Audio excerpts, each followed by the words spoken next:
Hello students, मैं Himanshu Khandelwal BSP online classes के माध्यम से आपकी क्लास 8 की एक्सरसाइज 2.2 के उदाहरण पार्ट 2 के माध्यम से उदाहरण नंबर 5 से 11 तक हम करेंगे।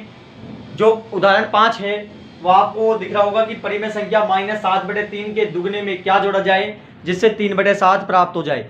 ठीक है, तो आप देखिए, सबसे पहली चीज देखो, परिमेय संख्या 7/3 के दुगने में, तो दुगना किसका? -7/3 का। में क्या जोड़ा जाए, मतलब ऐसी क्या संख्या जोड़ी जाए जिससे हमको किसके दुगने में? -7/3 के दुगने में, जिससे हमें क्या प्राप्त हो जाए? 3/7 प्राप्त हो जाए। तो सबसे पहली चीज देखिए, जब आपसे कुछ ऐसा बोला जाता है कि ऐसी संख्या क्या जोड़ी जाए, क्या घटाई जाए, ठीक है, तो इन चीजों में हम क्या मानते हैं? वैल्यू x मानते हैं। तो आप क्या लिखोगे? माना कि वह संख्या क्या है? x है। कौन सी संख्या? जो हमको जोड़नी है, किसमें? -7/3 के दुगने में। ठीक है, आगे देखिए, आगे क्या बोल रहा है आपसे? -7/3 का दुगना करना है। तो प्रश्नानुसार क्या करना है? -7/3 का दुगुना। अब देखिए, -7/3 का दुगना क्या होता है? दुगना मतलब क्या होता है? 2 से गुणा। तो 2 गुणा -7/3, तो कितना आ जाएगा? 7 दूनी 14 और 3 का 3, प्लस माइनस माइनस, तो माइनस का 14/3 आ गया। ठीक है, इसके बाद क्या है? क्या जोड़ा जाए, मतलब इसमें क्या जोड़ा जाए, और वो संख्या क्या जोड़नी है हमको? x जोड़नी है, जिससे हमें क्या प्राप्त हो? उसका 3/7 प्राप्त हो। तो -14/3 में x जोड़ने पर, क्योंकि हमें क्या जोड़ना है? इसमें x जोड़ना है, तो -14/3 में x जोड़ने पर, -14/3 में x जोड़ने पर हमें क्या प्राप्त होगा? 3/7 प्राप्त होता है। तो देखिए, -14/3 में क्या जोड़ेंगे हम? x जोड़ेंगे। -14/3 में जब हम x जोड़ेंगे तो हमें क्या प्राप्त होगा? 3/7 प्राप्त होगा। तो हम इसके नीचे क्या मान लेते हैं? 1। और जब मैंने आपको पहले भी बताया था पिछले पार्ट में कि जब भी बीच में प्लस या माइनस का सिंबल हो भिन्न में, तो हम उसका एलसीएम लेते हैं हर की संख्या का। तो 3 और 1 का एलसीएम कितना होगा? 3। 3 का 3 में भाग दोगे, 1 को गुणा करोगे अंश से, प्लस 1 का भाग दोगे 3 में, उसको गुणा करेंगे अंश से, बराबर 3/7। ठीक है, 1 को गुणा 14 से करोगे तो 14, प्लस माइनस माइनस, प्लस 3 को x से करोगे तो 3x/3 बराबर 3/7। ठीक है, जब भिन्न होती है, ठीक है, जब आपके पास भिन्न है और दोनों साइड इक्वल में भिन्न है, देखो यहां पर भी भिन्न है और यहां पर भी भिन्न है, तो ये क्या होता है? जब इक्वल का साइन हो बीच में तो हम उसको करते हैं वृज्ज गुणा, जिसको इंग्लिश में बोलते हैं क्रॉस मल्टीप्लाई। तो वृज्ज गुणा करने पर, तो हम क्या करेंगे? वृज्ज गुणा जब करेंगे, ठीक है, तो जब आप वृज्ज गुणा मतलब कि 7 को गुणा करोगे -14 प्लस 3x से, बराबर, और 3 को गुणा किससे करेंगे हम? 3 से। क्लियर है यहां तक? ठीक है, अब 14 7 कितने होते हैं? 84 प्लस माइनस माइनस, ठीक है, 14 7 98 होते हैं, सॉरी, 14 7 98, प्लस प्लस प्लस, 7 तिया 21x बराबर 3 तिया 9। देखिए, आप चाहो तो क्या कर सकते हैं? हम चर संख्याओं को एक जगह कर सकते हैं और अचर संख्याओं को एक जगह कर सकते हैं, लेकिन आप चाहो तो क्या कर सकते हो? इस नंबर को इधर भेज सकते हो, या फिर इस नंबर को यहां ला सकते हो और एक्स वाई को उधर भेज सकते हो, या फिर जैसे हम पुराने पैटर्न से कर रहे हैं वैसे कर सकते हो। आप एक्स के डिजिट को यहां रखो, ठीक है, और जो नंबर है वो इधर चल जाएगा, माइनस इसमें हो जाएगा, प्लस में हो जाएगा। तो 21x बराबर 107 आ गया। क्लियर यहां तक? x को बाहर करते हैं हम, किस में चल जाएगा? बटे में चल जाएगा। तो 107 बटे क्या आ गया? 21 आ गया। अब हमें क्या करना है? इसको चेक करना है किससे कटेगा। तो 21 का भाग देते हैं 107 में, 21 पंजो 105, कितना बच गया? 2। वापिस रिपीट करते हैं, जिससे पहले भाग दिया था उसको अंदर पुटअप कर देंगे, 2 एकम 2, नीचे क्या बच गया? 1। और जब नीचे 1 शेषफल बचता है तो वो संख्या किसी से नहीं करती, ये पिछले पार्ट में मैंने बताया था आपको। तो आपका आंसर क्या हो गया? ये हो गया। तो आपको x की वैल्यू क्या थी, मतलब कि -7/3 के दुगने में जब हम 107/21 जोड़ेंगे तो हमें क्या मिल जाएगा, 3/7 मिल जाएगा। तो आप क्या लिखोगे, अतः 3/7 प्राप्त करने के लिए, अतः 3/7 प्राप्त करने के लिए, अतः 3/7 प्राप्त करने के लिए 107/21 को -7/3 के दुगने में जोड़ा जाएगा। ठीक है, एक इजी सा क्वेश्चन था, कुछ भी आ नहीं था इसमें। सबसे पहले देखो क्या बोला था कि परिमेय संख्या को -7/3 के दुगने में, तो -7/3 का हमने दुगना किया तो -14/3 आ गया। क्या जोड़ा जाए, ऐसी क्या संख्या जोड़ी जाए, वो संख्या x होगी। ठीक है, तो जब आप इसको x को जोड़ोगे तो हमें क्या मिलना चाहिए, 3/7 मिलना चाहिए। तो हमने इसको इस प्रकार सोल्व किया और आपका आंसर आ गया। ठीक है, तो हमको x की वैल्यू निकालनी थी जो कि 107/21 आ गया। उदाहरण नंबर 6 देखिए, एक आयत का परिमाप 13 सेंटीमीटर है, चौड़ाई दी हुई है, ज्ञात क्या करना है हमको, लंबाई ज्ञात करनी है।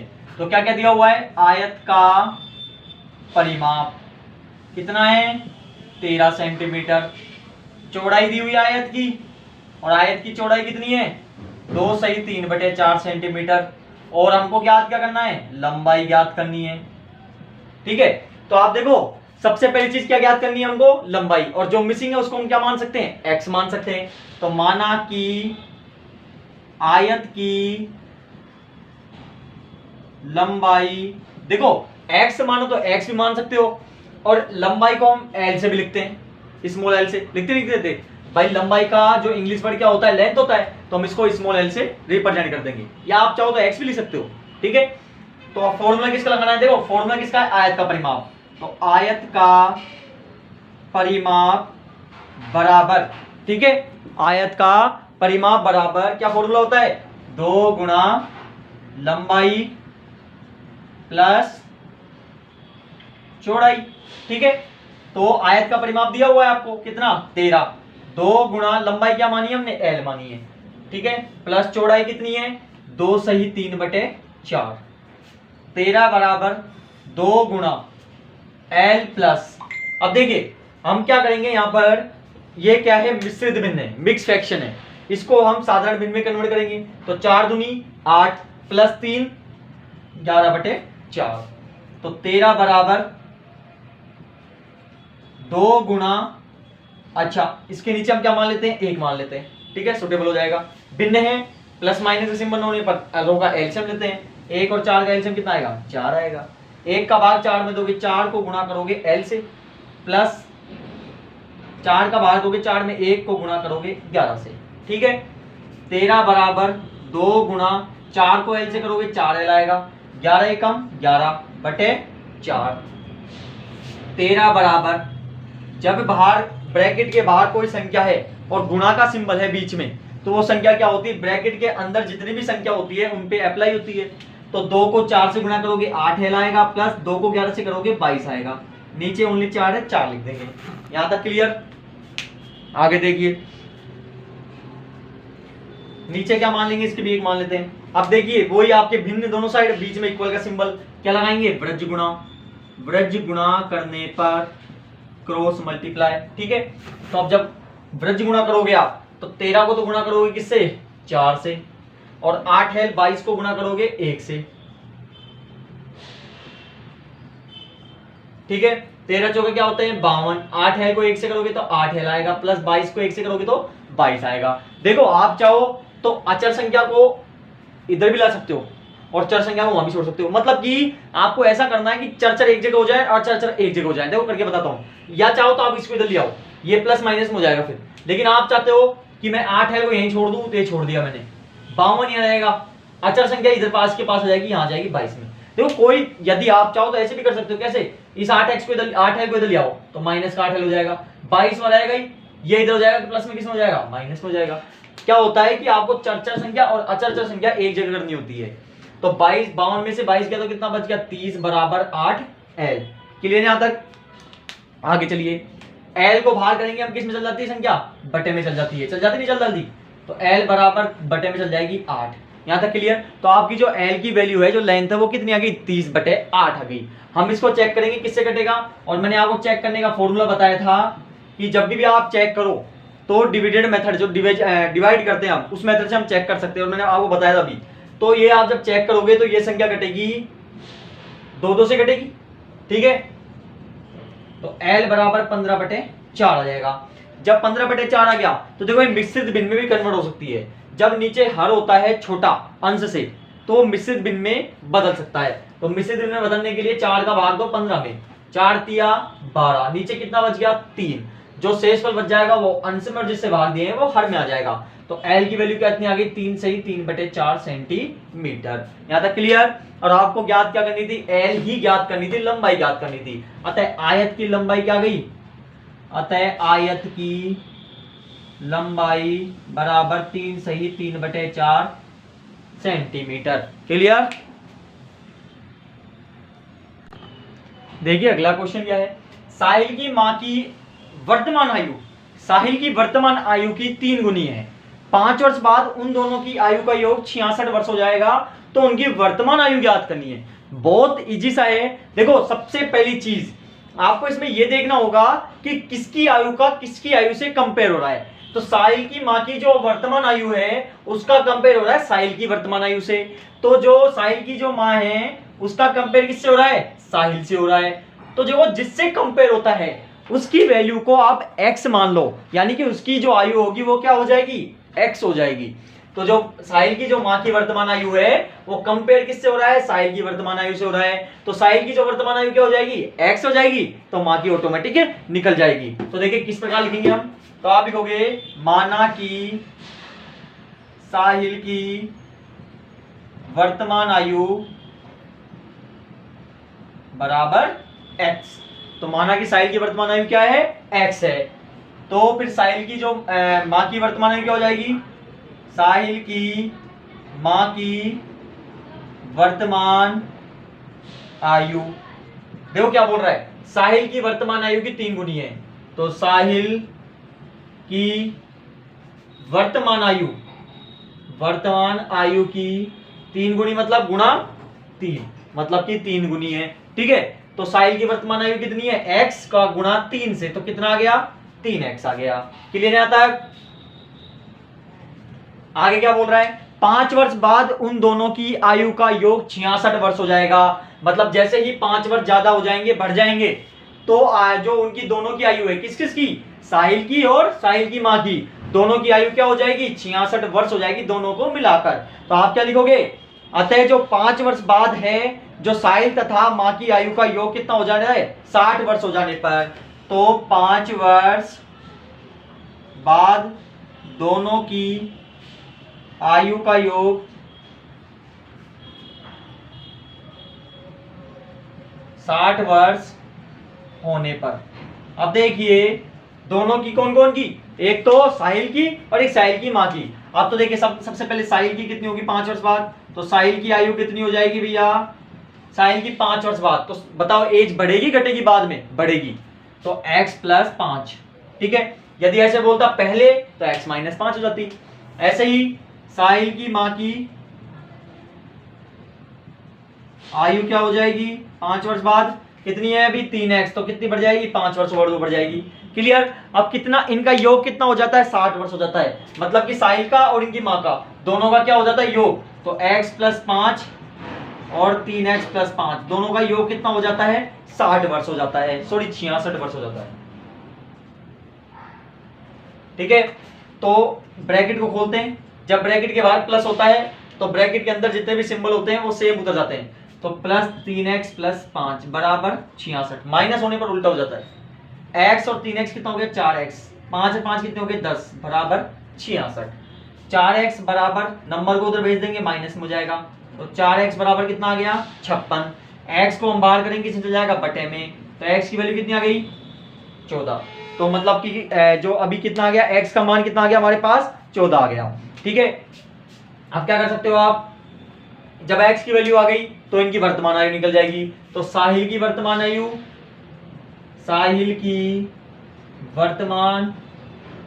आयु बराबर क्या थी, x थी, और x की वैल्यू कितनी है 14 वर्ष, ठीक है। और साहिल की माँ की आयु, वर्तमान आयु, हाँ भैया कितनी हो जाएगी 3x, तो 3 गुणा x की वैल्यू कितनी है 14, तो कितनी हो गई 14 थी 42 वर्ष। तो आपका ये आ गया। आया समझ में? बहुत इजी सा क्वेश्चन था। देखो साहिल की जो माँ है उसकी कंपेयर किससे हो रहा है, साहिल से हो रहा है। तो जब कंपेयर जिससे होता है उसकी वैल्यू को आप x मान लो, तो साहिल की वर्तमान आयु x हो गई। जो साहिल की माँ है वो क्या है, साहिल से 3 गुनी है, तो 3 गुनी हमने 3 से गुणा कर दिया।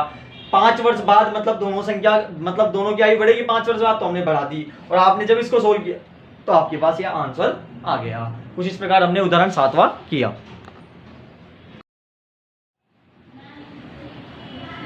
उदाहरण नंबर 8 देखिए, बंसी के पास कुछ सिक्के 2 रुपए वाले तथा कुछ 5 रुपए वाले हैं। ये 2 रुपए वाले सिक्कों की संख्या 5 रुपए वाले सिक्कों की संख्या से तिगुनी है, तो उनके मूल्यों का योग कितना रुपए हो जाता है, 77 रुपए हो जाता है। तो दोनों प्रकारों की सिक्कों की संख्या ज्ञात कीजिए। तो देखिए एक इजी सा पैटर्न है। सबसे पहली चीज देखो, 2 रुपए वाले सिक्कों का कंपेयर किससे हो रहा है, 5 रुपए वाले सिक्कों से। तो एक्स किसको मानेंगे, 5 रुपए वालों से। तो माना कि 5 रुपए वाले सिक्कों की संख्या क्या है, x है, ठीक है। तो फिर 2 रुपए वाले सिक्कों की संख्या, 2 रुपए वाले सिक्कों की संख्या, देखिए 2 रुपए वाले सिक्कों की संख्या क्या है, 5 रुपए वाले सिक्कों की संख्या की तिगुनी है। तो 5 रुपए वाले सिक्कों की संख्या का 3 गुना है। तो 5 रुपए वाली वैल्यू कितनी है, x है, तो गुणा 3 से करेंगे क्या आ जाएगा, 3x आ जाएगा। इसके बाद इनके मूल्य, आप देखिए आगे क्या बोल रहा है, यहां तक आपके पास आ गई। जब आपके पास सिक्कों की संख्या गई तो उनका वैल्यू का मान भी निकल सकता है। तो क्या लिखोगे, 5 रुपए वाले सिक्कों का मूल्य, तो देखिए संख्या कितनी है x, तो मूल्य कितना है इनका 5 रुपए, तो कितना हो गया 5x। ऐसे ही 2 रुपए वाले सिक्कों का मूल्य, 2 रुपए वाले सिक्कों का मूल्य कितना हो जाएगा, वैल्यू सिक्कों की संख्या कितनी है 3x, गुणा मूल्य कितना है इनका 2 रुपए, तो कितना हो गया 6x हो गया। आगे क्या बोल रहा है, इनके जब मूल्यों का योग करोगे तो आपको 77 रुपए मिलेगा। तो मूल्यों का योग करने पर कितने रुपए आने चाहिए, 77 रुपए आने चाहिए, ठीक है। तो मूल्यों का योग करेंगे तो मूल्य कौन कौन से, 5x प्लस 6x बराबर कितना आएगा, 77 रुपए आएंगे। तो 5x से कितना हो गया 11x बराबर 77। x को बाहर करोगे किस में चल जाएगा, बटे में चल जाएगा। तो x की वैल्यू क्या आ गई, 7 आ गई। अब 7 को इन दोनों के मान में रख दो, 5 रुपए के में और 2 रुपए के में। तो 5 रुपए वाले सिक्कों की संख्या बराबर 5 रुपए वाले सिक्कों की संख्या क्या हो जाएगी, x का मान क्या है 7। ऐसे ही 2 रुपए वाले सिक्कों की संख्या बराबर 2 रुपए वाले सिक्कों की संख्या कितनी है 3x, 3 गुणा x की वैल्यू 7, तो कितने आ गया 21 आ गया। तो देखिए गुणा करके देखते हैं किसका आता नहीं आता 77 रुपए। 7 पंजो 35 और 11 21 गुणा 2 कितना हो गया 42, 42 प्लस 35 कितना होता है 77 रुपए। तो आया नहीं आया, आ गया।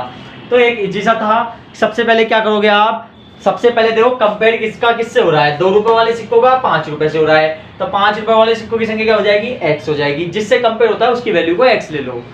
2 रुपए वाले क्या है, 5 रुपए वाले सिक्कों की संख्या से 3 गुने हैं, तो 3x हो गया। फिर आपने इसको सोल्व करा तो कुछ आपकी वैल्यू 7 आ गई। 7 को x का मान में फिट किया तो आपकी ये सिक्कों की संख्या निकल गई। कुछ इस प्रकार 8वां उदाहरण हुआ। उदाहरण नंबर 9 देखिए, यदि 11 के 3 लगातार गुणजों का योग 363 है तो उनके मान ज्ञात करने हैं। तो देखिए सबसे पहली चीज आपको 11 के लगातार 3 गुणज, देखो गुणज मतलब होते हैं पारा, तो एक तरह से पारा ही चलेगा। तो पहला गुणज आपको नहीं पता, जब तक पहला नहीं पता आपको x लेना है। माना कि 11 का प्रथम गुणज बराबर x है, फिर 11 का दूसरा गुणज बराबर, देखो 11 का पारा चलेगा तो x प्लस 11 होगा, ध्यान रखना, ठीक है। अगला तीसरा गुणज x प्लस 11 दूना 22 हो जाएगा। अगला पूछता चौथा तो 33 हो जाता, 11 दिन 33 होता है। अगला पांचवा x प्लस 44 हो जाता। ठीक है, आगे क्या बोल रहा है, गुणजों का योग कितना है, गुणजों का योग है 363। तो गुणजों का जब योग करोगे आप तो x plus 11 plus x plus जब 22 करोगे तो आपके पास 363 आएगा। मतलब जब गुणजों का योग निकालोगे, गुणज के योग कौन कौन से, पहला दूसरा तीसरा, तो ब्रैकेट को खोलते हैं, x प्लस जब बाहर होता है ब्रैकेट के तो सेम सिंबल होते हैं, जो सिंबल सेम होते हैं वो ही उतर जाते हैं ब्रैकेट के अंदर। कब, जब ब्रैकेट के बाहर प्लस का सिंबल होता है। यदि माइनस का होता है तो ब्रैकेट के अंदर जो सिंबल होते हैं प्लस माइनस में होता है, ध्यान रखना ये रूल, तो उनका उल्टा हो जाता है। तो अभी प्लस है तो सेम सिंबल आ जाएंगे, x plus 11 plus x plus यहाँ भी 22 बराबर 363। एक x 2x और एक 3x प्लस 11 22 33 बराबर 363।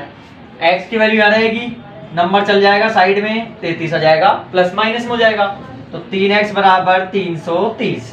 x को बाहर कर दोगे किस में चल जाएगा, बटे में चल जाएगा। तो x की वैल्यू क्या आ गई, 110 आ गई। अब जब x की वैल्यू आ गई तो इन गुणजों में रख दो, तो आप क्या लिखोगे, 11 का प्रथम गुणज बराबर x की वैल्यू क्या है 110, तो x का मान 110 में पुटअप कर दिया।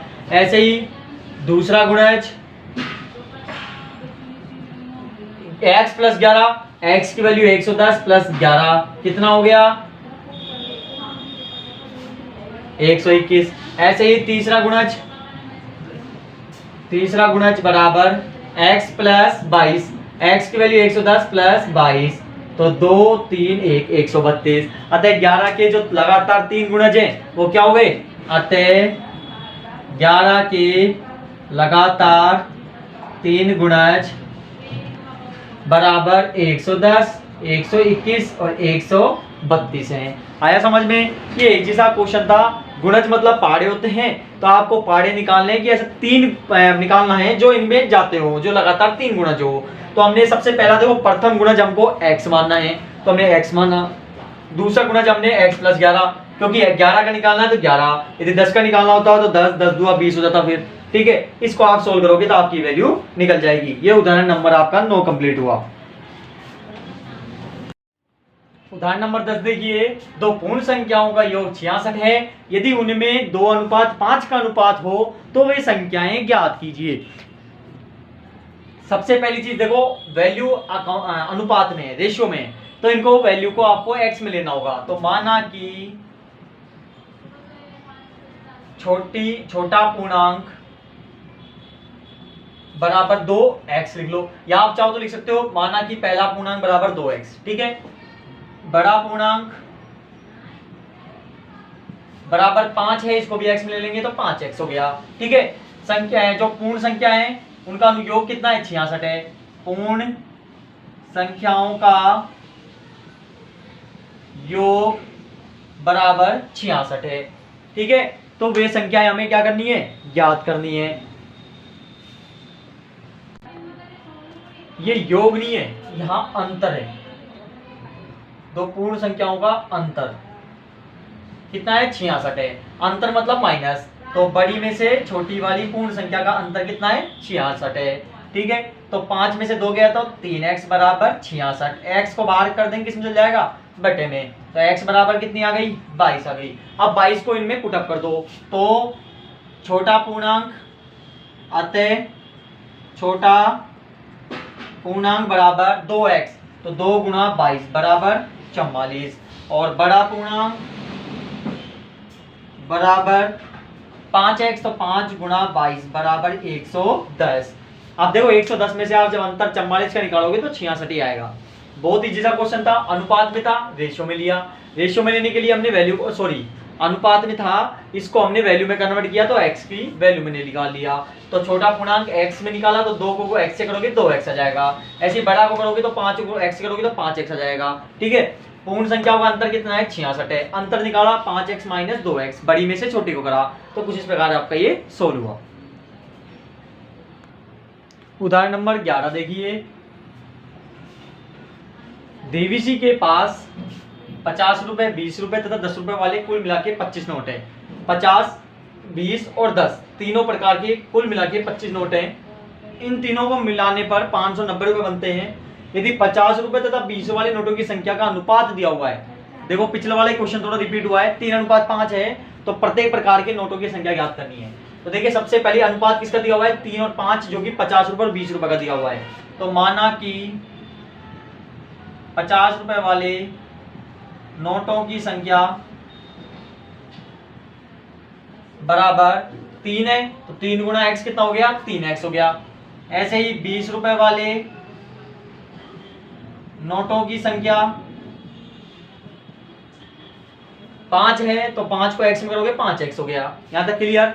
इसके बाद कुल नोट कितने दिए हुए हैं आपको, कुल नोट या नोटों की जो कुल संख्या है वो कितनी है, 25 है। एक थोड़ा समझना, जैसे एग्जांपल के लिए आपकी जेब में 10 नोट रखे हुए हैं, 5 रुपए वाले नोट 5 हैं, 2 रुपए वाले नोट 3 हैं, और 10 रुपए वाले नोटों की संख्या कितनी होगी। तो एक बात बताओ, जब आपके जेब में कुल नोट कितने हैं, 10 हैं, ठीक है। एक बात बताइए कि 10 नोट हैं, 5 रुपए वाले 5 हैं, 2 रुपए वाले 3 हैं, तो 10 रुपए वाले नोट कितने होंगे, 2 होंगे। कैसे किया आपने, 5 + 3 8, 10 में से माइनस कर दिया तो आपके 2 आ गया। तो ठीक इसी प्रकार हम इसको करेंगे, कैसे निकालेंगे, 10 रुपए वाले नोटों की संख्या निकल सकती है, तो 10 रुपए वाले नोटों की संख्या बराबर, तो देखिए टोटल नोट कितने हैं, 25, में से माइनस कर दो 50 रुपए वाले नोट और 20 वाले नोटों को, तो 25 माइनस 8, 3 और + 5 कितना हो गया, 8x हो गया। यहां तक क्लियर। आपको पहले बताया था मैंने, इनकी वैल्यू को अब संख्या में ले लो, संख्या आ गई मान में निकाल सकते हैं। तो 50 रुपए वाले नोटों का मूल्य, ठीक है, अब मूल्य निकालेंगे इनका। संख्या कितनी है, 3x है, मूल्य कितना है, 50 है, तो कितना हो गया, 150x। 50 को 3 से करोगे 150, और x का x। ऐसे ही 20 रुपए वाले नोटों की संख्या, ठीक है, 20 वाले नोट कितने हैं, 5x है, वैल्यू कितनी है, 20 रुपए, तो कितना आ गया, 100x, ठीक है। ऐसे ही 10 रुपए वाले नोटों की संख्या, ठीक है। अब 10 वाले नोटों की संख्या कैसे निकालेंगे, 10 वाले नोटों की संख्या कितनी है, वैल्यू कितनी है, वैल्यू तो है 10 रुपए, और संख्या कितनी है, 25 माइनस 8x। 25 को 10 से करोगे 250, और 8x को 10 से करोगे 80x माइनस में, ठीक है। तो यहां तक आपकी नोटों की संख्या निकल गई, सॉरी ये वैल्यू है, नोटों का मूल्य है, ठीक है। अब आगे चलते हैं हम, आगे क्या बोल रहा है आपसे ये, कि जो नोटों का जो मूल्य है टोटल 50, 20 और 10 मिला के 590 रुपए बनते हैं। तो नोटों का या कुल मूल्य लिख दो आप, कि कुल मूल्य बराबर 590 रुपए, ठीक है। कुल मूल्य मतलब 10 रुपए वाले, 20 वाले और 50 रुपए वाले, तो तीनों का मूल्य जोड़ो। 50 वाले कितने हैं, 150x, 100 रुपए 20 वाले कितने हैं, 100x, और 10 रुपए वाले कितने हैं, 250 माइनस 80x बराबर 590 रुपए टोटल। देखो 150 + 100 कितना हो गया, 250x प्लस, अब देखिए x की संख्या ले लेते हैं, नंबर होगा जो नंबर के पास चल जाएगा, 590 माइनस 250, ठीक है। आगे 250 में से 80 लेस हुआ तो कितना बचा आपके, 170x बराबर, यहां कितना बचेगा, 340। x को हम बाहर कर देंगे, किसमें चल जाएगा, बटे में चल जाएगा, ठीक है। आगे x बराबर 170 का 340 में भाग दो, कितना आएगा, 2 आएगा, तो x की वैल्यू आपके पास आ गई। और जब आपके पास x की वैल्यू आ गई तो इनका मान आराम से निकल जाएगा कि कितने नोटों की संख्या होगी। तो आप लिखोगे अतः 50 रुपए वाले नोटों की संख्या बराबर, 50 वाले नोटों की संख्या कैसे निकालेंगे, 3x, तो 3 गुणा x की वैल्यू क्या है, 2, तो कितने आ गए नोट, 6 आ गए 50 वाले। ऐसे ही 20 रुपए वाले नोटों की संख्या, 20 वाले नोटों की संख्या कितनी है, 5x, तो 5 गुणा x कितने हैं, 2 है, तो कितना हो गया, 10 हो गए। ऐसे ही 10 रुपए वाले नोटों की संख्या, 10 रुपए वाले नोटों की संख्या कितनी है 200 सॉरी 25 माइनस 8x। तो 25 माइनस 8x की वैल्यू क्या है 2, 25 माइनस 16 बराबर कितना आ गया 9 आ गया। तो देखिए आपके पास नोटों की संख्या आ गई। अब आप चाहो तो इनकी वैल्यू निकाल सकते हो। देखो कैसे 50 गुणा 6 कितने हो गए 300, 20 गुणा 10 कितने हो गए 200 और 10 गुणा 9 कितने हो गए 90। तीनों को जोड़ो कितना आएगा 590 और मूल्य कितना बता रहा था आपको 590 बता रहा था। तो देखिए वापिस देखिए एक बार, सबसे पहले आपको जो अनुपात दिया हुआ था वो दिया हुआ था 50 रुपए और 20 रुपए वालों का। तो अनुपात को हमने x की वैल्यू में कन्वर्ट किया तो आपके कुछ इस प्रकार आया। जब 10 रुपए वाले नोटों की संख्या निकालनी है तो हमने क्या करा 50 रुपए वाले और 20 रुपए वाले नोटों की संख्या को 25 में से जो कुल नोट थे उनमें से माइनस किया तो हमारे पास 25 माइनस 8x आ गया। फिर हमने इनकी क्या निकाली, ये संख्या थी। अब मूल्य निकाल लेते हैं हम, क्योंकि संख्या, एक बात बताओ, मैं बोलूँ आपके पास 10 रुपए के नोट 5 हैं, देखो संख्या और मूल्य, तो आपके पास टोटल वैल्यू आ जाएगी कितनी 50 रुपए। तो हम मैंने भी ऐसे किया, क्या किया 50 रुपए वाले नोटों की संख्या थी मेरे पास कितनी थी 3x और नोटों का मूल्य कितना है 50, तो मैंने गुणा किया। कुछ इस प्रकार पूरा स्टेटमेंट हमने तैयार किया। फिर आगे कुल मूल्य आपके पास दिया हुआ था, इन सबों को जोड़ा, जब पूरा सोल्व किया तो आपके पास x की वैल्यू आ गई और x की वैल्यू जब आप इनमें पुटअप करोगे तो नोटों की संख्या ऑटोमेटिक निकल जाएगी। तो ये उदाहरण नंबर 11 अंतिम उदाहरण था 2.2 एक्सरसाइज का जो कंप्लीट हुआ। तो समझ आया आपको यहां तक? तो आपके ये उदाहरण थे 5 से 11 जो आपकी एक्सरसाइज 2.2 के अच्छे समझ आए होंगे आपको यहां तक। तो जिसने अभी तक सब्सक्राइब नहीं किया है हमारा चैनल BSP ऑनलाइन क्लासेस, वो प्लीज सब्सक्राइब करें, जिससे आगे आने वाली वीडियो आप जल्दी से जल्दी देख सकें और बेल आइकन का बटन जरूर दबाएं।